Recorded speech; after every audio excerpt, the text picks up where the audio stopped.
بسم الله الرحمن الرحيم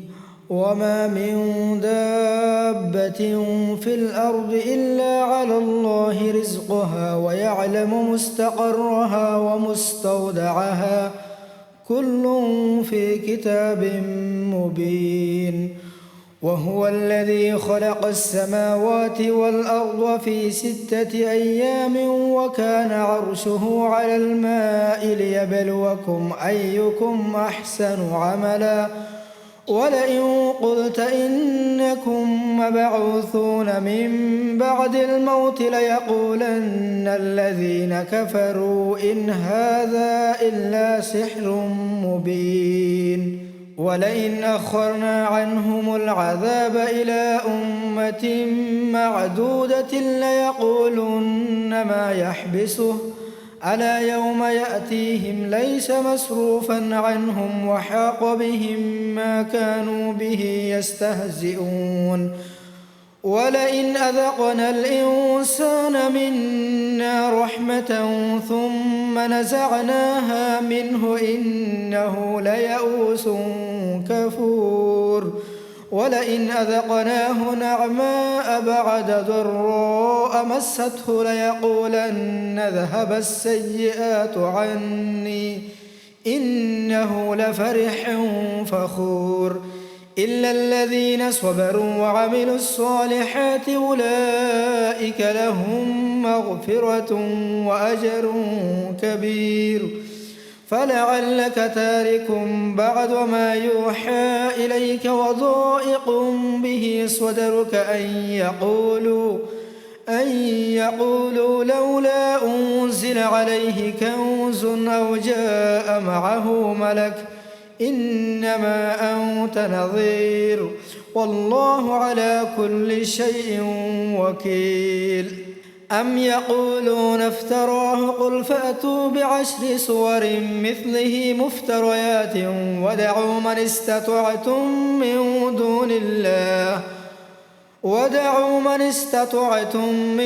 دون الله إن كنتم صادقين فإن لم يستجيبوا لكم فاعلموا أنما أنزل بعلم الله وأن لا إله إلا هو فهل أنتم مسلمون من كان يريد الحياة الدنيا وزينتها نوفي إليهم أعمالهم فيها وهم فيها لا يبخسون أولئك الذين ليس لهم في الآخرة إلا النار وحبط ما صنعوا فيها وباطل ما كانوا يعملون أفمن كان على بينة من ربه ويتلوه شاهد منه ومن قبله كتاب موسى إماما ورحمة أولئك يؤمنون به ومن يكفر به من الأحزاب فالنار موعده فلا تك في مرية منه إنه الحق من ربك ولكن أكثر الناس لا يؤمنون ومن أظلم ممن افترى على الله كذبا أولئك يعرضون على ربهم ويقول الأشهاد هؤلاء الذين كذبوا على ربهم ألا لعنة الله على الظالمين الذين يصدون عن سبيل الله ويبغونها عوجا وهم بالآخرة هم كافرون أولئك لم يكونوا معجزين في الأرض وما كان لهم من دون الله من أولياء يضاعف لهم العذاب ما كانوا يستطيعون السمع وما كانوا يبصرون أولئك الذين خسروا أنفسهم وضل عنهم ما كانوا يفترون لا جرم أنهم في الآخرة هم الأخسرون إن الذين آمنوا وعملوا الصالحات وأخبتوا إلى ربهم أولئك أصحاب الجنة هم فيها خالدون مثل الفريقين كالأعمى والأصم والبصير والسميع هل يستويان مثلا أفلا تذكرون ولقد أرسلنا نوحا إلى قومه إني لكم نذير مبين ألا تعبدوا إلا الله إني أخاف عليكم عذاب يوم أليم فقال الملأ الذين كفروا من قومه ما نراك إلا بشرا مثلنا وما نراك اتبعك إلا الذين هم أراذلنا بادي الرأي وما نرى لكم علينا من فضل بل نظنكم كاذبين قال يا قوم أرأيتم إن كنت على بينة من ربي وآتاني رحمة من عنده فعميت عليكم أنلزمكموها وأنتم لها كارهون ويا قوم لا أسألكم عليه مالا إن أجري إلا على الله وما أنا بطارد الذين آمنوا إنهم ملاقو ربهم ولكني أراكم قوما تجهلون ويا قوم من ينصرني من الله إن طردتهم أفلا تذكرون ولا أقول لكم عندي خزائن الله ولا أعلم الغيب ولا أقول إني ملك ولا أقول للذين تزدري أعينكم لن يؤتيهم الله خيرا الله أعلم بما في أنفسهم إني إذا لمن الظالمين قالوا يا نوح قد جادلتنا فأكثرت جدالنا فأتنا بما تعدنا إن كنت من الصادقين قال إنما يأتيكم به الله إن شاء وما أنتم بمعجزين ولا ينفعكم نصحي إن أردت أن أنصح لكم إن كان الله يريد أن يغويكم هو ربكم وإليه ترجعون أم يقولون افتراه قل إن افتريته فعلي إجرامي وأنا بريء مما تجرمون وأوحي إلى نوح أنه لن يؤمن من قومك إلا من قد آمن فلا تبتئس بما كانوا يفعلون واصنع الفلك بأعيننا ووحينا ولا تخاطبني في الذين ظلموا إنهم مغرقون ويصنع الفلك وكلما مر عليه ملأ من قومه سخروا منه قال إن تسخروا منا فإنا نسخر منكم كما تسخرون فسوف تعلمون من يأتيه عذاب يخزيه ويحل عليه عذاب مقيم حتى إذا جاء أمرنا وفارت النور قل نحمل فيها من كل زوجين اثنين وأهلك إلا من سبق عليه القول ومن آمن وما آمن معه إلا قليل وقال اركبوا فيها بسم الله مجريها ومرساها إن ربي لغفور رحيم وهي تجري بهم في موج كالجبال ونادى نوح ابنه وكان في معزل يا بني اركب معنا ولا تكن مع الكافرين قال سآوي إلى جبل يعصمني من الماء قال لا عاصم اليوم من أمر الله إلا من رحم وحال بينهما الموج فكان من المغرقين وقيل يا أرض بلعي ماءك ويا سماء أقلعي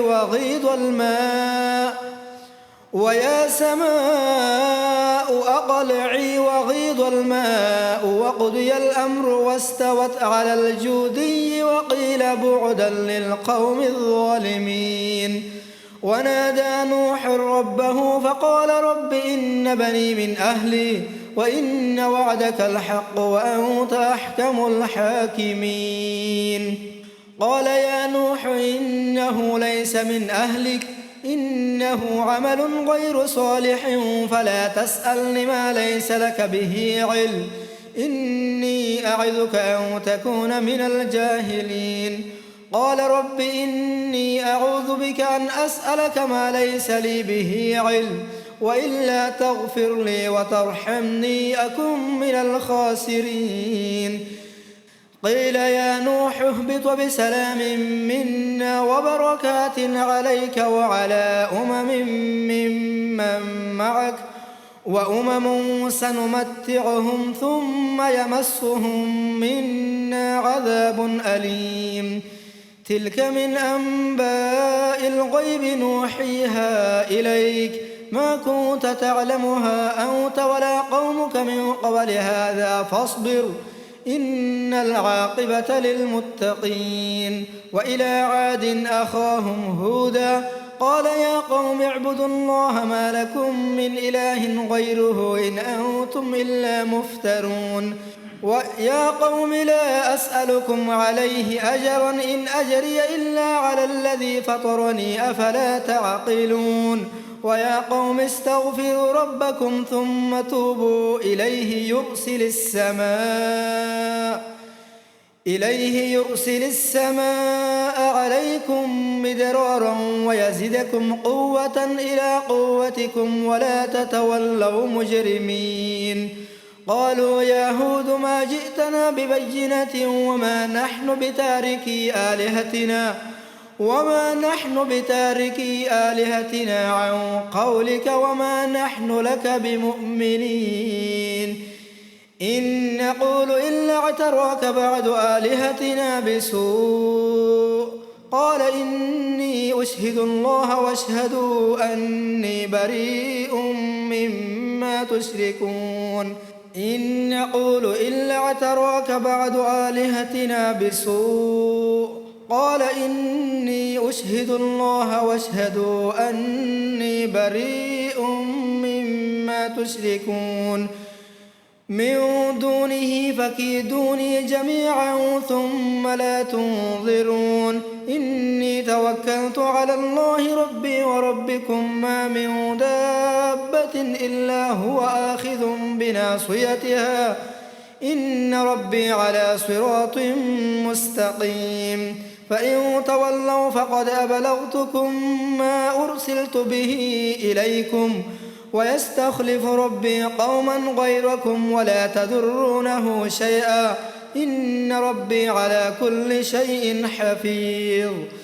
ولما جاء أمرنا نجينا هودا والذين آمنوا معه برحمة منا ونجيناهم من عذاب غليظ. وتلك عاد جحدوا بآيات ربهم وعصوا رسله واتبعوا أمر كل جبار عنيد وأتبعوا في هذه الدنيا لعنة ويوم القيامة ألا إن عادا كفروا ربهم ألا بعدا لعاد قوم هود. وإلى ثمود أخاهم صالحا قال يا قوم اعبدوا الله ما لكم من إله غيره هو أنشأكم من الأرض واستعمركم فيها فاستغفروه ثم توبوا إليه إن ربي قريب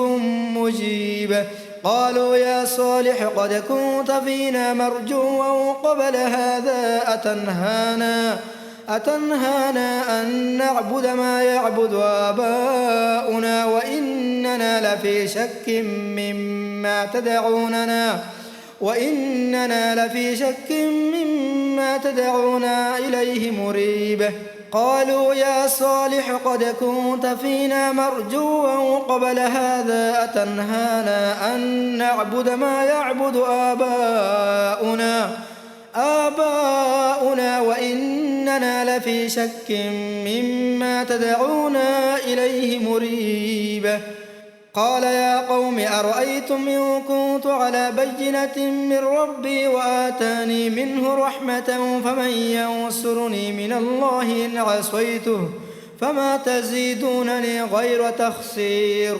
ويا قوم هذه ناقة الله لكم آية فذروها تأكل في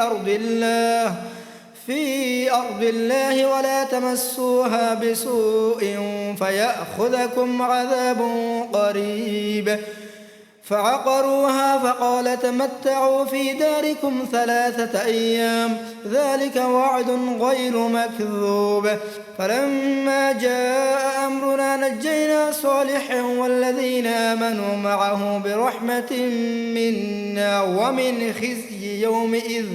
إن ربك هو القوي العزيز. وأخذ الذين ظلموا الصيحة فأصبحوا في ديارهم جاثمين كأن لم يغنوا فيها ألا إن ثمود كفروا ربهم ألا بعدا لثمود. ولقد جاءت رسلنا إبراهيم بالبشرى قالوا سلاما قال سلام فما لبث أن جاء بعجل حنيد. ولقد جاءت رسلنا إبراهيم بالبشرى قالوا سلاما قال سلام فما لبث أن جاء بعجل حنيذ. فلما رأى أيديهم لا تصل إليه نكرهم وأوجس منهم خيفة قالوا لا تخف إنا أرسلنا إلى قوم لوط وامرأته قائمة فضحكت فبشرناها بإسحاق ومن وراء إسحاق يعقوب قالت يا ويلتى أألد وأنا عجوز وهذا بعلي شيخا إن هذا لشيء عجيب. قالوا أتعجبين من أمر الله رحمة الله وبركاته عليكم أهل البيت إنه حميد مجيد. فلما ذهب عن إبراهيم الروع وجاءته البشرى يجادلنا في قوم لوط إن إبراهيم لحليم أواه منيب. يا إبراهيم أعرض عن هذا إنه قد جاء أمر ربك وإنهم آتيهم عذاب غير مردود. ولما جاءت رسلنا لوطا سيء بهم وضاق بهم ذرعا وقال هذا يوم عصيب. وجاءه قومه يهرعون إليه ومن قبل كانوا يعملون السيئات قال يا قوم هؤلاء بناتي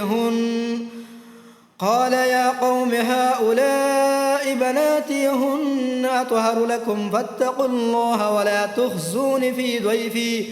أليس منكم رجل رشيد. قالوا لقد علمت ما لنا في بناتك من حق وإنك لتعلم ما نريد. قال لو أن لي بكم قوة أو آوي إلى ركن شديد. قالوا يا لوط إنا رسل ربك لن يصلوا إليك فأسر بأهلك بقطع من الليل ولا يلتفت منكم أحد إلا امرأتك إنه مصيبها ما أصابهم إن موعدهم الصبح أليس الصبح بقريب. فلما جاء أمرنا جعلنا عاليها سافلها وأمطرنا عليها حجارة من سجيل منضود مسومة عند ربك وما هي من الظالمين ببعيد. وإلى مدين أخاهم شعيبا قال يا قوم اعبدوا الله ما لكم من إله غيره ولا تنقصوا المكيال والميزان إني أراكم بخير وإني أخاف عليكم عذاب يوم محيط. ويا قوم أوفوا المكيال والميزان بالقسط ولا تبخسوا الناس أشياءهم ولا تعثوا في الأرض مفسدين. بقية الله خير لكم إن كنتم مؤمنين وما أنا عليكم بحفيظ. قالوا يا شعيب أصلاتك تأمرك أن نترك ما يعبد آباؤنا آباؤنا أو أن نفعل في أموالنا ما نشاء إنك لأنت الحليم الرشيد. قال يا قوم أرأيتم إن كنت على بينة من ربي ورزقني منه رزقا حسنا وما أريد أن أخالفكم إلى ما أنهاكم عنه إن أريد إلا الإصلاح ما استطعت وما توفيقي إلا بالله عليه توكلت وإليه أنيب. ويا قوم لا يجرمنكم شقاقي أن يصيبكم مثل ما أصاب قوم نوح أو قوم هود أو قوم صالح وما قوم لوط منكم ببعيد واستغفروا ربكم ثم توبوا إليه إن ربي رحيم ودود. قالوا يا شعيب ما نفقه كثيرا مما تقول وإنا لنراك فينا ضعيفا ولولا رهتك لرجمناك وما أنت علينا بعزيز. قال يا قوم أرهطي أعز عليكم من الله واتخذتموه وراءكم ظهريا إن ربي بما تعملون محيط. ويا قوم اعملوا على مكانتكم إني عامل سوف تعلمون من يأتيه عذاب يخزيه ومن هو كاذب وارتقبوا إني معكم رقيب. ولما جاء أمرنا نجينا شعيبا والذين آمنوا معه برحمة منا وأخذت الذين ظلموا الصيحة فأصبحوا في ديارهم جاثمين كأن لم يغنوا فيها ألا بعدا لمدين كما بعدت ثمود. ولقد أرسلنا موسى بآياتنا وسلطان مبين إلى فرعون وملئه فاتبعوا أمر فرعون وما أمر فرعون برشيد. يقدم قومه يوم القيامة فأوردهم النار وبئس الورد المورود وأتبعوا في هذه لعنة ويوم القيامة بئس الرفد المرفود. ذلك من أنباء القرى نقصه عليك منها قائم وحصيد. وما ظلمناهم ولكن ظلموا أنفسهم فما أغنت عنهم آلهتهم التي يدعون من دون الله من شيء لما جاء أمر ربك وما زادوهم غير تتبيب. وكذلك أخذ ربك إذا أخذ القرى وهي ظالمة إن أخذه أليم شديد. إن في ذلك لآية لمن خاف عذاب الآخرة ذلك يوم مجموع له الناس وذلك يوم مشهود وما نؤخره إلا لأجل معدود. يوم يأتي لا تكلم نفس إلا بإذنه فمنهم شقي وسعيد. فأما الذين شقوا ففي النار لهم فيها زفير وشهيق خالدين فيها ما دامت السماوات والأرض إلا ما شاء ربك إن ربك فعال لما يريد. وأما الذين سعدوا ففي الجنة خالدين فيها ما دامت السماوات والأرض إلا ما شاء ربك عطاء غير مجذوذ. فلا تك في مرية مما يعبد هؤلاء ما يعبدون إلا كما يعبد آباؤهم من قبل وإنا لموفوهم نصيبهم غير منقوص. ولقد آتينا موسى الكتاب فاختلف فيه ولولا كلمة سبقت من ربك لقضي بينهم وإنهم لفي شك منه مريب. وإن كلا لما ليوفينهم ربك أعمالهم إنه بما يعملون خبير. فاستقم كما أمرت ومن تاب معك ولا تطغوا إنه بما تعملون بصير ولا تركنوا إلى الذين ظلموا فتمسكم النار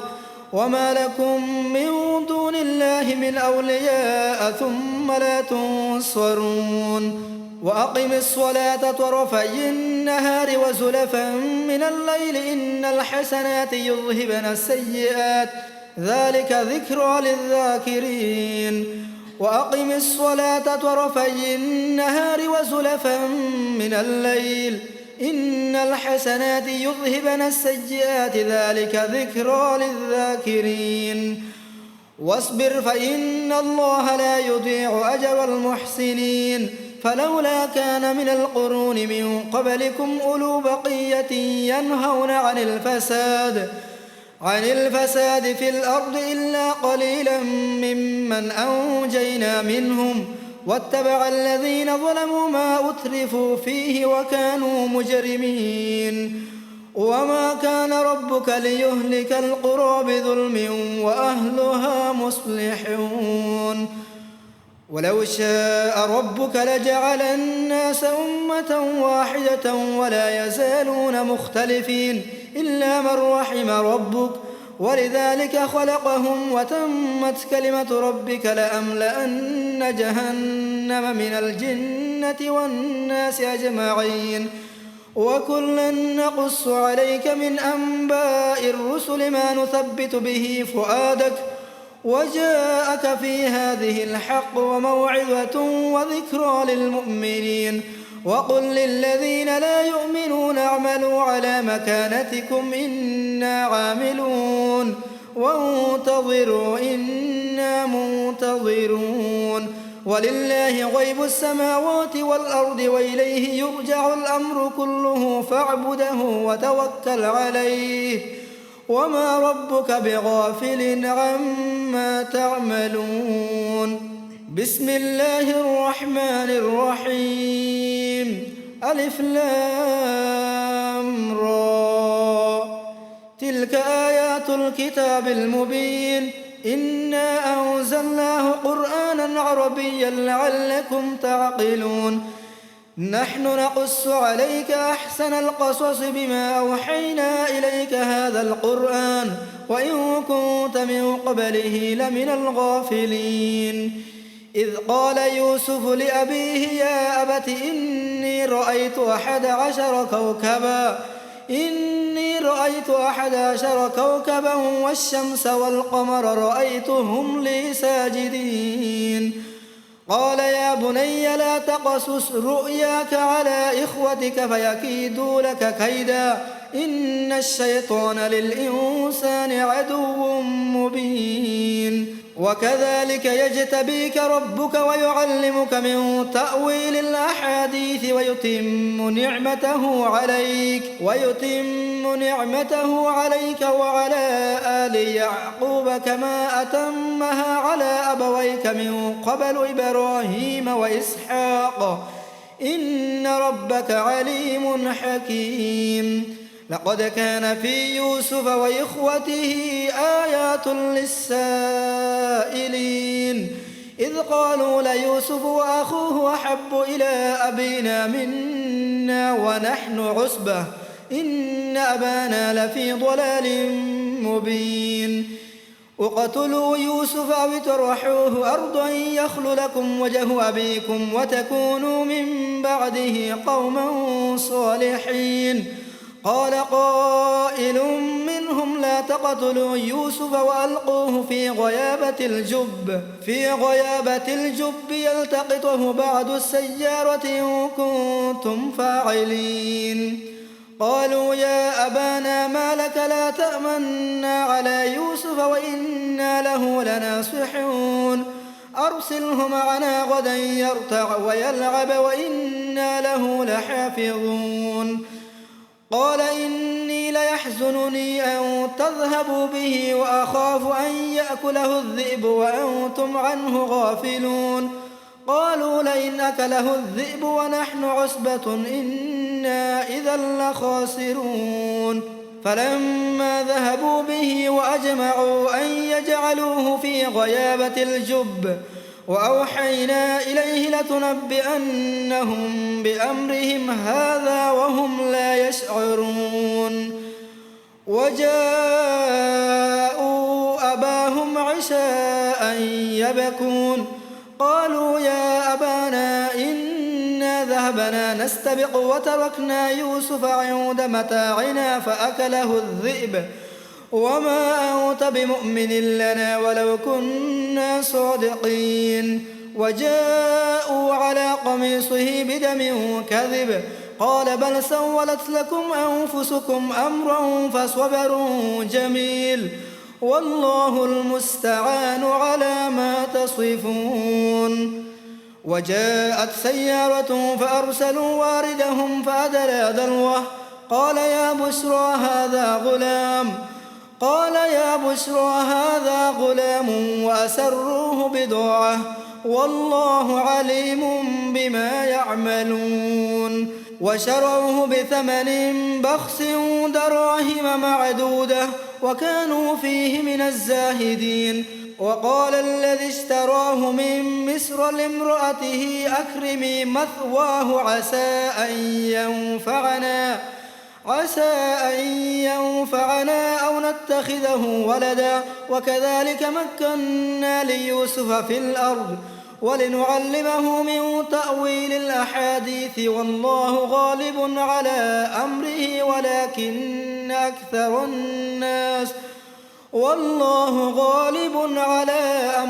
ولكن أكثر الناس لا يعلمون ولما بلغ أشده آتيناه حكما وعلما وكذلك نجزي المحسنين وراودته التي هو في بيتها عن نفسه وغلقت الأبواب وقالت هيت لك قال معاذ الله إنه ربي أحسن مثواي إنه لا يفلح الظالمون ولقد همت به وهم بها لولا أن رأى برهان ربه كذلك لنصرف عنه السوء والفحشاء إنه من عبادنا المخلصين واستبق الباب وقدت قميصه من دبر وألف يا سيدها لدى الباب قالت ما جزاء من أراد بأهلك سوءا إلا أن يسجن أو عذاب أليم قال هي راودتني عن نفسي وشهد شاهد من أهلها إن كان قميصه قد من قبل فصدقت وهو من الكاذبين وإن كان قميصه قد من دبر فكذبت وهو من الصادقين فلما رأى قميصه قد من دبر قال إنه من كيدكن إن كيدكن عظيم يوسف أعرض عن هذا واستغفري لذنبك إنك كنت من الخاطئين وقال نسوة في المدينة امرأة العزيز تراود فتاها عن نفسه قد شغفها حبا إنا لنراها في ضلال مبين فلما سمعت بمكرهن أرسلت إليهن وأعتدت لهن متكئا وآتت كل واحدة منهن سكينا وقالت اخرج عليهن فلما رأينه أكبرنه وقطعن أيديهن وقلن حاش لله ما هذا بشرا إن هذا إلا ملك كريم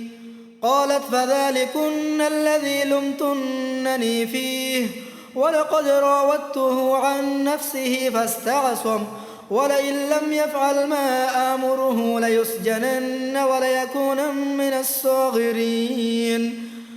قال رب السجن أحب إلي مما يدعونني إليه وإلا تصرف عني كيدهن أصب إليهن وأكن من الجاهلين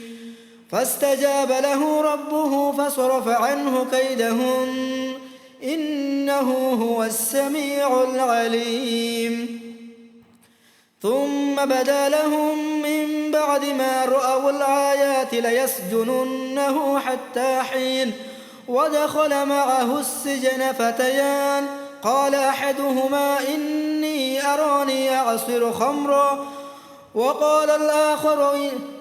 الآخر إني أراني أحمل فوق رأسي خبزا تأكل الطير منه نبئنا بتأويله إنا نراك من المحسنين. قال لا يأتيكما طعام ترزقانه إلا نبأتكما بتأويله قبل أن يأتيكما ذلكما مما علمني ربي إني تركت ملة قوم لا